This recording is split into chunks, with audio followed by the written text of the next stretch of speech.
Haleluya. Sama-sama bilang sama saya, sekali Yesus tetap Yesus. Amin. Haleluya. Kurang mantap. Ayo dong pagi-pagi sama-sama bilang sama saya, sekali Yesus tetap Yesus. Puji Tuhan. Saudara dikasih dalam Tuhan, mari ambil Alkitab kita pagi hari ini di rumah kita masing-masing.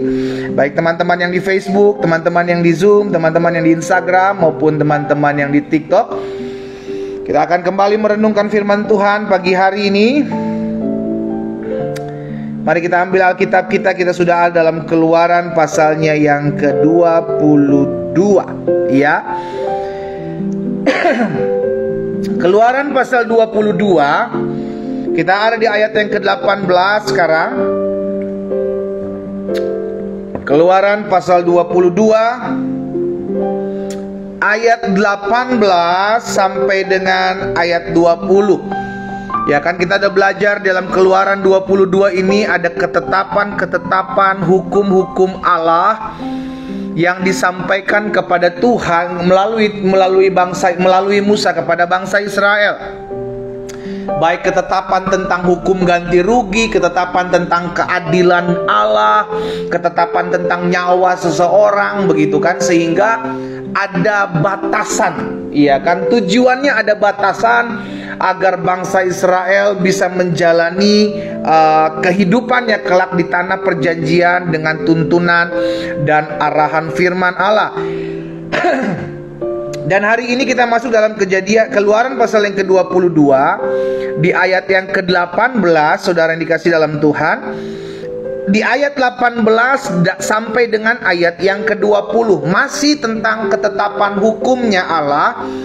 Ayat 18 bilang begini, seorang ahli sihir perempuan janganlah engkau biarkan hidup. Siapapun yang tidur dengan seekor binatang pastilah ia dihukum mati. Siapa yang mempersembahkan korban kepada Allah kecuali kepada Tuhan sendiri, haruslah ia ditumpas. Saudaraku, ketetapan ini terlihat sangat tegas, terlihat sangat keras. Iya kan? Ada 3 hal. Yang pertama tentang berbicara tentang kuasa-kuasa kegelapan, ilmu sihir, ilmu hitam, iya kan, dukun-dukun, perdukunan, iya kan, okultisme. Saudara yang dikasih dalam Tuhan, Tuhan tegas. Dia tidak membiarkan bangsanya, umat pilihannya bermain-main dengan kuasa kegelapan. Itu sebabnya hari ini pun saya sampaikan, saya tegaskan, setiap kita yang pernah bermain-main dengan kuasa kegelapan bertobat. Kenapa? Karena kutuk itu akan menimpa keturunan saudara dan saya, keturunan-keturunan kita yang kena. Jangan pikir kita yang mengikatkan diri dengan perjanjian dengan kuasa kegelapan lalu kita saja yang kena. No, keturunan-keturunan kita akan terkena dampaknya. Itu sebabnya jelas, tegas Tuhan sampaikan seperti itu, harus dihukum.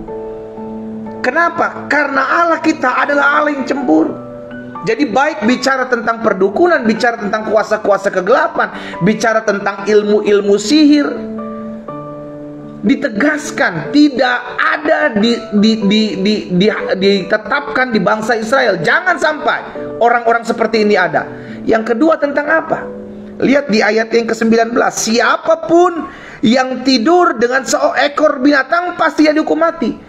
Penyimpangan seks, saudara dikasih dalam Tuhan, lihat di hari-hari terakhir ini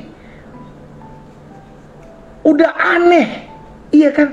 Sesama jenis, laki-laki dengan laki-laki, perempuan dengan perempuan. Bahkan kalau kita lihat yang lebih ekstrim, dengan binatang, saudaraku. Bahkan ada anak yang tidur dengan orang tuanya. Udah semakin liar. Itu sebabnya ketetapan ini dibuat, saudara dikasih dalam Tuhan, supaya tegas bahwa Allah dalam kekudusannya adalah mutlak. Jangan sampai ada penyimpangan-penyimpangan yang aneh-aneh seperti itu. Dan yang ketiga, saudara lihat, siapa yang mempersembahkan korban kepada Allah kecuali kepada Tuhan sendiri, Allahnya Allah kecil di sini, berarti bukan Tuhan, ia harus ditumpas. Ingat, Allah kita adalah Allah yang cemburu. Jadi hukum-hukum ini Tuhan tetapkan, Tuhan tegaskan untuk bangsa Israel menyadari bahwa Tuhan tidak main-main, Tuhan serius. Kenapa? Karena Tuhan mempersiapkan rencana yang besar. Dosa menggagalkan rencana Tuhan dalam hidup manusia. Dosa menggagalkan rancangan Tuhan untuk membawa manusia masuk dalam seluruh rencananya yang besar. Itu sebabnya Yesus Kristus perlu datang menyelamatkan orang berdosa. Tidak ada jalan lain, saudaraku. Kita nggak bisa diselamatkan karena perbuatan baik. Kita nggak bisa diselamatkan karena amal ibadah kita. Alkitab jelas katakan bahwa kesalehan kita seperti kain kotor. Kita nggak bisa menyelamatkan diri kita sendiri karena manusia memiliki kelemahan. Kita perlu diselamatkan. Yesuslah yang menyelamatkan saudara dan saya. Oleh karena kematiannya di atas kayu salib mendamaikan kita dengan Allah. Oh haleluya. Sama-sama taruh tangan kanan kita di dada. Sama-sama bilang sama saya diperdamaikan oleh kematian Kristus. Amin. Itu sebabnya ketetapan ini diingatkan oleh bangsa Israel. Dan kalau kita lihat hari-hari ini berlaku lagi di zaman sekarang, saudaraku. Lihat ya kan, praktek perdukunan, praktek ilmu hitam, kuasa-kuasa okultisme, ilmu-ilmu sihir, itu kembali lagi ada. Seks yang menyimpang, bahkan menduakan Tuhan, itu kembali ada di dunia ini. Karena itu Alkitab jelas katakan di hari-hari terakhir akan datang masa yang sukar. Coba kita lihat dalam 2 Timotius 3 ayat 1 sampai 5. 2 Timotius 3 ayat 1. 2 Timotius 3 ayat 1 sampai 5. Ketahuilah bahwa pada hari-hari terakhir akan datang masa yang sukar. Manusia akan mencintai dirinya sendiri, menjadi hamba uang. Mereka akan membual dan menyombongkan diri. Mereka akan jadi pemfitnah. Mereka akan berontak terhadap orang tua, tidak tahu berterima kasih, tidak mempedulikan agama, tidak tahu mengasihi, tidak mau berdamai, suka menjelekkan orang, tidak dapat mengekang diri, garang, tidak suka yang baik, suka mengkhianat, tidak berpikir panjang, berlaga tahu, lebih menuruti hawa nafsu daripada menuruti Allah. Ini yang terjadi di akhir zaman, sudah dikasih dalam Tuhan. Kasih kebanyakan orang akan semakin dingin, sehingga orang tidak lagi mempedulikan. Ya udahlah, suka-suka saya lah hidup. Dia lupa bahwa kita hidup untuk memuliakan Tuhan, bukan hanya untuk memenuhi bumi. Saudara dikasih dalam Tuhan, kita ditempatkan di muka bumi karena ada tujuan, ada maksud Tuhan yang harus kita kerjakan, yang harus kita lakukan. Jadi bukan suatu kebetulan saudara menempati muka bumi ini, saudara. Itu sebabnya ketetapan ini harus ditegaskan. Ketetapan ini harus diingatkan agar bangsa pilihan Tuhan maupun kita yang hidup pada zaman sekarang tidak lagi bermain-main dengan dosa. Karena dosa membuat kita anak-anak Tuhan jauh terhilang dari Tuhan, yang akhirnya kita sulit merasakan hadirat Tuhan. Bahkan di dalam Daniel pasal yang ke-11 ayat 31, Daniel pasal 11 ayat 31, apa dikatakan di sana?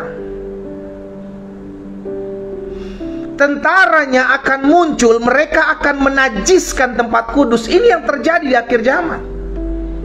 Tentara-tentara antikris, antek-anteknya setan akan dipakai untuk menajiskan tempat kudus, benteng itu, dan menghapuskan korban sehari-hari dan menegakkan kekejian yang membinasakan. Mengerikan, saudara. Akhirnya apa? Akhirnya inilah yang saya bilang, jangan sampai kita terperangkap dalam jebakan ini. Karena ujung-ujungnya kita akan tidak mengerti kalau ternyata di hari-hari terakhir ini yang setan kehendaki adalah kita kehilangan kekudusan, kita jauh dari anugerah Tuhan. Karena ketika kita tinggal lagi dalam dosa, kita kembali lagi, maka sejatinya engkau sedang mempermainkan kasih karunia Tuhan. Pagi hari ini saya juga mengajak setiap kita umat Tuhan. Kalau mungkin hari-hari ini kau merasa sedang jauh dari Tuhan, dan kau dengar firman ini, hatimu terjamah, hatimu digerakkan oleh Tuhan, ayo datang berbalik sama Tuhan. selama pintu kasih karunia ini masih dibuka. Batasnya kapan pintu kasih karunia ini masih dibuka? Selama kita masih hidup tentunya. Selama Kristus belum datang kali yang kedua, itu masih ada dalam keselamatan, dalam kehidupan kita untuk terbuka. Datanglah sama Tuhan. Karena yang setan kehendaki agar kita terjauh, kita terhilang dari hadirat Tuhan. Karena akhirnya dosa akan mengikat kita, dosa akan mengurung kita untuk kita tidak pernah mengalami janji Tuhan. Nah, itu sebabnya sebagai anak-anak Tuhan yang hidup di akhir zaman, ada beberapa hal yang perlu kita ingat. Kita yang sudah melayani Tuhan, kita yang sudah hidup takut akan Tuhan, ingat hal ini. Yang pertama, berjaga-jaga. Sama-sama bilang sama saya harus berjaga-jaga. Sampai kapanpun, selama kita hidup di muka bumi ini, Alkitab katakan setan, iblis mengelilingi kita, mencari-cari orang yang dapat ditelannya. Tugas kita adalah berjaga-jaga. Jangan sampai kita jatuh dalam segala bentuk dosa. Ingat, kalau kita berjaga-jaga, kita minta kuasa Tuhan betul menjagai kita. Tapi di sisi lain kita mesti juga mengerjakan apa yang menjadi bagian kita, saudara. Kalau di hadapan kita ditawarkan hal-hal yang tidak berkenan kepada Tuhan, itu keputusan kita untuk menolaknya. Jadi yang pertama, tugas kita anak-anak Tuhan yang hidup di akhir zaman, di mana setan sedang gencar-gencarnya mencari jiwa, berjaga-jaga. Tidak ada manusia di bawah kolong langit ini yang kebal terhadap dosa, nggak ada. Saudara yang dikasih dalam Tuhan, setiap kita sangat memungkinkan untuk bisa jatuh dalam dosa. Itu sebabnya tugas kita adalah berjaga-jaga. Jangan sampai kita lengah, jangan sampai kita jatuh. Jangan main di pinggir-pinggir jurang. Hal-hal yang membuat engkau gampang jatuh, hal-hal yang membuat engkau itu tahu engkau kelemahan-kelemahanmu, jangan bermain di area situ. Karena ketika kita jatuh dalam dosa, betul Tuhan mengasihi kita, tapi ada punishment, ada hukuman. Untuk menghilangkan dosa itu, Yesus perlu mati di atas kayu salib, saudaraku, untuk menebus kita. Karena itu pastikan, jangan sampai kita terpisah, terhilang dari kasih Tuhan. Lihat Yesaya 59 ayat 1 dan ayat 2. Yesaya 59 ayat yang pertama dan ayat yang kedua. Sesungguhnya tangan Tuhan tidak kurang panjang untuk menyelamatkan, dan pendengarannya tidak kurang tajam untuk mendengar. Tetapi yang merupakan pemisah antara kamu dan Allahmu ialah segala kejahatanmu, dan yang membuat dia menyembunyikan diri terhadap kamu sehingga ia tidak mendengar ialah segala dosaku. Jadi yang membuat kita terpisah dari Allah adalah segala dosa-dosa kita. Karena itu tugas kita hari ini yang hidup di akhir zaman, berjaga-jaga. Iblis akan memakai antek-anteknya, orang-orangnya, untuk menggocoh iman orang percaya, untuk mencari-cari kelemahan orang percaya, sehingga akhirnya orang percaya jatuh. Dan orang percaya kalau sudah jatuh diintimidasi. Tuh kan, engkau gak layak di hadapan Tuhan. Kita akan terus dipanah, dilemparkan panah-panah api, intimidasi-intimidasi yang melemahkan iman. Karena itu jangan sampai kita jatuh, berpegang pada kasih karunia Tuhan. Kita tahu kok, kita bisa membedakan mana yang benar, mana yang tidak benar kok. Itu sebabnya kita diterangi, firman Tuhan perlu kita dengar. Alkitab katakan, firman-Mu pelita bagi kakiku, terang bagi jalanku. Maksudnya apa? Kita tidak lagi tinggal dalam kegelapan, karena firman Tuhan menerangi. Dan orang yang diterangi firman Tuhan, dia bisa membedakan mana gelap, mana terang. Karena firman Allah sudah menerangi. Jadi tugas kita anak-anak Tuhan, orang percaya, umat Tuhan yang hidup di zaman akhir yang semakin hari semakin kasar, semakin keras, semakin sulit. Yang pertama, berjaga-jaga. Berjaga-jaga. Yang kedua, tugas kita, ingat, bangun terus mezbah. Bangun terus mezbah. Kenapa? Karena tadi kita sudah baca Daniel, ya kan? Daniel 11 ayat 31. Tentara iblis akan muncul, akan menghapuskan korban sehari-hari. Sehingga untuk penyembahan, pemuji-mujian kepada Tuhan tidak lagi diadakan. Orang lebih suka melakukan apa yang sesuka-sukanya dia. Itu sebabnya kita mesti berjaga-jaga, membangun terus mesbah untuk memuji, untuk menyembah Tuhan di rumah kita, bersama istri, bersama suami, bersama anak-anakmu, bersama dengan hamba-hamba Tuhan. Bangun. Karena kedahsyatan puji-pujian, penyembahan itu luar biasa, saudara. Terjadi dalam kehidupan Raja Yosafat tatkala mengalami peperangan. Yang maju berperang, pertama-tama yang maju adalah tim pemuji. Wow, dahsyat. Kenapa? Karena ketika ada pujian penyembahan, hadirat Tuhan nyata. Hadirat Tuhan nyata. Kalau kita memuji menyembah Tuhan, itu sebabnya doa pagi online ini kita mulai dengan pujian penyembahan, pengagungan. Kita mulai. Karena kita percaya dalam pujian penyembahan ada hadirat Tuhan. Allah bersemayam, Allah bertahta di atas puji-pujian umat. Itu kita percaya. Ya, jadi yang pertama tugas anak-anak Tuhan di akhir zaman, kalau ada ketetapan hukum yang sudah disampaikan oleh Tuhan, karena itu bagian kita yang pertama berjaga-jaga. Sampai kapanpun iblis akan terus mencari orang yang dapat ditelannya. Alkitab sudah catat itu, saudara. Karena itu tugas kita berjaga-jaga. Waspadalah, waspadalah. Yang kedua, tugas kita apa? Terus membangun mesbah, mendirikan mesbah. Engkau pemimpin perusahaan, engkau yang punya bisnis, bangun mesbah di tempat di mana engkau usaha, bangun mesbah di mana tempat engkau bekerja. Bangun persekutuan, bangun doa bersama-sama. Wah, itu powerful, saudara. Apalagi di keluarga, apalagi di rumah tangga kita, apalagi dalam pribadi kita.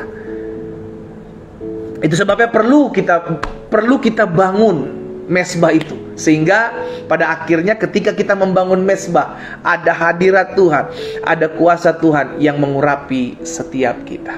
Pastikan kita menyembah dalam pujian dan penyembahan. Ya, saudara dikasih dalam Tuhan, ini yang saya mau bagikan pagi hari ini buat setiap kita. Ingat, jangan sampai kita lengah. Sampai kapanpun, jangan sampai kita lengah. Karena selama kita hidup di akhir zaman ini, ketika kita menantikan Kristus kali datang yang kedua, di situ iblis akan gencar mencari jiwa. Tugas kita juga cari jiwa. Ini penting ya. Yang ketiga, anak-anak Tuhan yang hidup di akhir zaman, yang pertama berjaga-jaga, yang kedua terus bangun persekutuan, bangun mesbah, dan yang ketiga terus bersaksi. Terus cari jiwa. Itu sebabnya kenapa saya bilang bagikan kembali ibadah doa pagi, renungan-renungan yang memberkati saudara di sosial media saudara, bagikan. Karena sosial media saudara itu keliling kemana-mana. Saudara di satu tempat, tapi sosmed pesan saudara itu tersebar. Orang terima nggak terima, orang suka nggak suka, yang penting kita bagikan. Karena kita nggak pernah tahu kapan seseorang memerlukan Yesus. Kita nggak pernah tahu. Tapi ada kalanya ketika Roh Kudus jamah dia, maka dia dilawat Tuhan. Siapapun kita, ayo pakai setiap platform, pakai setiap kemajuan teknologi di akhir zaman ini untuk memberitakan nama Tuhan Yesus. Ya, 3 hal ini saya bagikan buat setiap kita. Kita sedang ada di zaman akhir, di mana dunia semakin hari semakin aneh. Iya kan? Di mana ada kuasa-kuasa kegelapan, orang-orang lebih memilih cari kuasa kegelapan daripada datang sama Tuhan. Orang-orang punya, akhirnya ada penyimpangan-penyimpangan seks yang aneh, yang akhirnya dianggap normal. Itu zaman akhir. Manusia sudah kehilangan akal sehatnya dan datang bukan kepada Tuhan, tapi datang kepada manusia, datang kepada harta, datang kepada kedudukan, dan akhirnya menduakan Tuhan. Dan ini sudah dicatat. Tugas orang percaya, tugas anak-anak Tuhan di akhir zaman, yang pertama berjaga-jaga, jangan lengah. Karena kita pun manusia, kita masih bisa jatuh. Karena itu berjaga-jaga. Bagian kita kerjakan. Yang kedua, bangun terus mesbah. Karena iblis di akhir zaman akan menghapus korban-korban seperti ini untuk menegakkan kekejian. Itu sebabnya terus bangun mesbah. Dan yang ketiga, terus bersaksi. Beritakan kabar baik. Bersaksi dimanapun Tuhan tempatkan saudara berada. Karena di luar sana Ada banyak orang-orang yang masih mencari jalan kebenaran. Ada banyak orang-orang di luar sana yang masih mencari kasih Allah. Itu sebab tugas kita, praktekkan kasih Allah, sehingga melalui kehidupan kita, sekalipun kita ada dan tinggal di akhir zaman, tapi kita hidup untuk menyenangkan hati Tuhan Yesus. Kita datang kepada Tuhan, kita berdoa. Pagi hari ini ya Bapa yang baik, kami datang kepada Tuhan, kami mengucap syukur. Karena setiap hari ada saja berkat-berkat Tuhan yang baru untuk kami pahami, untuk kami mengerti dalam setiap kebenaran firman-Mu. Dan hari ini kami diingatkan bahwa ketetapan Tuhan adalah membuat kami agar harus selalu berjaga-jaga. Kami tahu kedaulatan Tuhan, mengasihi kami, mencintai kami, Tuhan menjagai kami.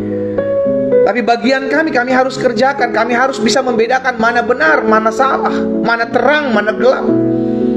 Sehingga pada akhir kami bisa mengambil sebuah tindakan, kami bisa mengambil keputusan untuk tetap terus hidup dalam kekudusan Tuhan.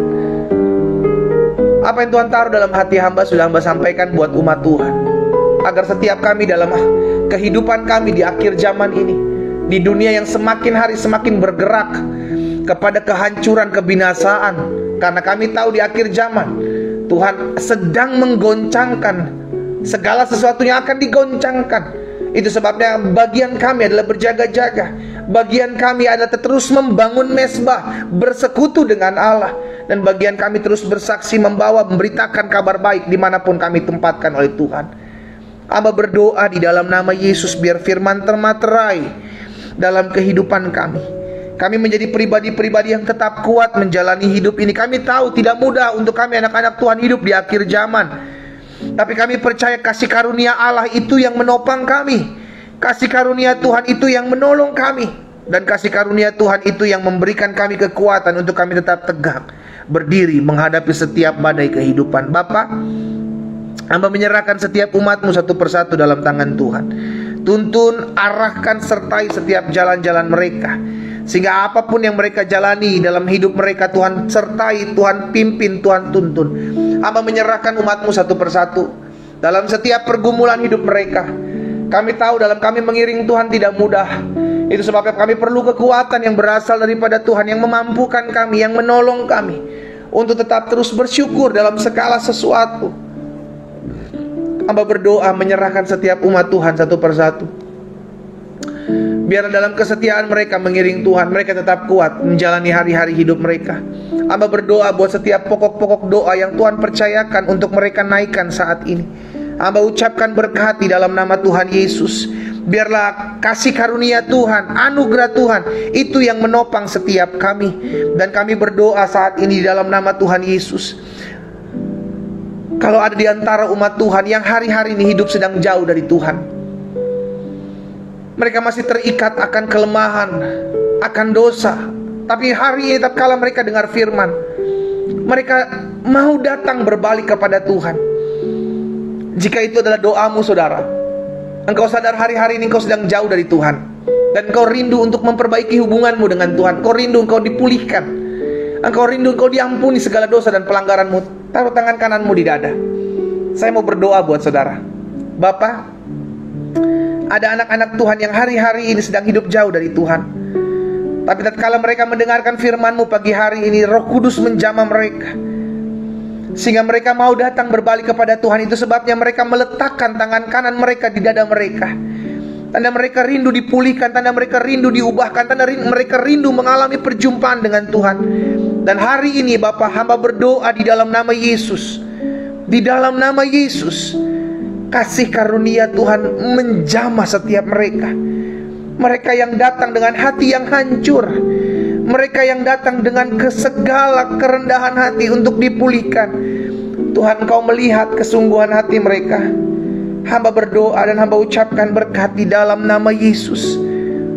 Tuhan menjamah, Tuhan memulihkan, sehingga mereka anak-anak Tuhan datang diubahkan, datang dipulihkan, datang dilawat, dan mereka mengalami kuasa dan janji Allah di dalam nama Yesus. Tuhan, terima kasih Bapa yang baik. Pada akhirnya pagi hari ini hamba berdoa menyerahkan setiap pergumulan daripada anak-anak Tuhan satu persatu. Tuhan tuntun, Tuhan arahkan, Tuhan pimpin. Hamba berdoa di dalam nama Yesus, sehingga setiap hari kami semakin dekat dengan Tuhan. Setiap hari kami semakin bersekutu dengan Tuhan. Kami tahu dunia di mana kami hidup adalah dunia yang mengajak kami, menarik kami untuk semakin jauh dari Tuhan. Tapi hari ini kami sadar, kami mau hidup dipulihkan Tuhan. Kami mau hidup lebih dekat dengan Tuhan. Hamba menyerahkan umat-Mu satu persatu dalam tangan Tuhan. Kami percaya hanya dekat dengan Tuhan kami tenang. Hanya dekat dengan Allah kami tenang. Hamba menyerahkan juga setiap pokok-pokok doa dari umat Tuhan. Kalau ada di antara mereka yang berdoa buat usaha, pekerjaan, bisnis, studi mereka, hamba juga ucapkan berkat. Diberkatilah apa yang mereka kerjakan Allah. Dibuat tangan Tuhan berhasil. Bahkan sepanjang bulan berjalan ini, biarlah tangan Tuhan yang memberkati ekonomi mereka. Apapun yang mereka perlukan, apapun yang menjadi kebutuhan mereka, Tuhan Yesus, kami percaya Engkau Allah yang menyediakan. Kami percaya hidup kami terpelihara oleh anugerah Tuhan. Dalam nama Yesus kami tidak kekurangan suatu apapun yang baik. Kami terima dengan iman. Sebagaimana umat pilihan Tuhan dipelihara setiap hari, mana berjatuhan setiap hari, maka kami percaya setiap hari kami hidup dipelihara oleh Tuhan. Di dalam nama Yesus kami tidak kekurangan suatu apapun yang baik dalam kami mengiring Tuhan. Oh, thank you Jesus. Pagi hari ini hamba juga berdoa menyerahkan setiap rumah tangga dari anak-anak Tuhan. Oh Tuhan, jaga, Tuhan pagari, Tuhan sertai rumah tangga anak-anak-Mu ya Tuhan. Jauhkan rumah tangga ini daripada segala bentuk perzinahan, perselingkuhan di dalam nama Yesus. Hati suami-suami, hati istri-istri dijaga, dipagari, dibentengi oleh kuasa darah anak domba Allah dalam nama Yesus. Aku berdoa ya Tuhan, sehingga rumah tangga mereka diberkati, dijaga. Keturunan-keturunan ilahi ada dalam rumah tangga mereka. Terima kasih Bapa. Hamba juga berdoa buat yang sakit. Kami percaya tubuh kami bukan sarang sakit penyakit. Tubuh kami telah dibeli dengan darah yang mahal. Kami percaya sakit penyakit kami sudah dipakukan Yesus di atas kayu salib. Kami terima dengan iman oleh bilur-bilur-Mu kami yang sakit sudah dijamah dan disembuhkan Tuhan. Kami terima dengan iman, kami terima dengan iman, kami terima dengan iman. Di dalam nama Yesus aku sembuh oleh bilur-bilur. Dalam nama Yesus segala sakit penyakit, segala kelemahan tubuh, bahkan campur tangan kuasa kegelapan, kami menghardiknya keluar dari tubuh kami, keluar saat ini juga. Kami percaya bilur-Mu menyembuhkan kami. Terima kasih Tuhan Yesus. Terima kasih Tuhan Yesus. Hamba menyerahkan umat-Mu satu persatu ke dalam tangan Tuhan yang kuat. Tuntun, pimpin, sertai langkah hidup mereka. Hamba berdoa juga pada akhirnya buat kota di mana kami tinggal. Kota kami diberkati Tuhan, kota kami aman, kota kami dijaga, dipagari oleh pagar perlindungan Tuhan. Berkati kota di mana kami tinggal Allah, agar ada keamanan, ada kedamaian. Bahkan kami berdoa buat kota-kota di mana bangsa kami mengalami kesulitan, anak-anak Tuhan mengalami kesulitan untuk beribadah. Oh, buat setiap oknum-oknum intoleran, oknum-oknum yang menyusahkan anak-anak Tuhan di kota-kota mereka untuk sulit beribadah. Hari ini kami sepakat berdoa bagi mereka dalam nama Yesus. Roh Kudus jamah hidup mereka, sehingga oknum-oknum intoleran ini dijamah, dilawat Tuhan, sehingga mereka mengalami perjumpaan dengan Kristus. Kasih Allah melawat mereka dalam nama Yesus, sehingga kota-kota di mana kami tinggal, kami dapat beribadah dengan damai, dengan sukacita dalam berkat-berkat Tuhan. Kami juga berdoa ya Tuhan, sehingga ekonomi kota kami maju, ekonomi kota kami bertumbuh. Berkati juga Indonesia Allah. Berkati bangsa kami aman dalam tangan Tuhan. Bangsa kami diberkati Tuhan. Bangsa kami Indonesia dijaga dalam nama Yesus. Bahkan kami berdoa Indonesia penuh dengan kemuliaan Tuhan. Ekonomi Indonesia maju, ekonomi Indonesia bertumbuh, ekonomi Indonesia bertambah-tambah baik, semakin baik. Di dalam nama Yesus kami doa. Bahkan kami ucapkan berkat ya Tuhan. Allah juga yang memberkati pemimpin-pemimpin bangsa kami, Bapak Presiden, Wakil Presiden, jajaran menteri yang ada, Panglima TNI, Kapolri beserta jajaran mereka, bahkan para gubernur, para bupati, para wali kota, para camat, lurah, RT RW atas bangsa kami. Kami doa di dalam nama Tuhan Yesus, biar Tuhan campur tangan atas pemimpin-pemimpin kami, sehingga dalam mereka mengambil keputusan dalam tuntunan dan arahan Tuhan untuk memajukan bangsa kami. Bahkan kami berdoa ya Tuhan, menyerahkan juga buat setiap anak-anak Tuhan yang mengikuti live doa pagi ini. Mereka tidak tinggal di Indonesia, mereka tinggal di bangsa-bangsa. Kami ucapkan berkat di mana mereka tinggal. Bangsa itu diberkati Tuhan, sebab mereka menjadi berkat bagi bangsa di mana mereka tinggal. Ekonomi bangsa itu maju diberkati Tuhan di dalam nama Tuhan Yesus. Secara khusus kami berdoa buat 2024 ya Tuhan, di mana akan ada pemilihan umum. Kami berdoa sehingga pesta demokrasi diberkati Tuhan, Allah yang memberkati, sehingga rencana pemilihan umum ini berlangsung aman, berlangsung tertib, berlangsung damai dalam nama Tuhan Yesus. Dalam nama Yesus boleh memberkati juga KPU yang bekerja, Bawaslu, bahkan partai-partai yang terpilih diberkati, ditolong Tuhan.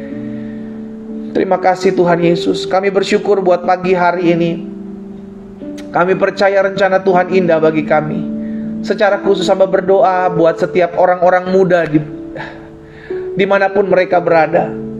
Bapak memberkati setiap orang-orang muda yang hari-hari ini sedang mencari Tuhan.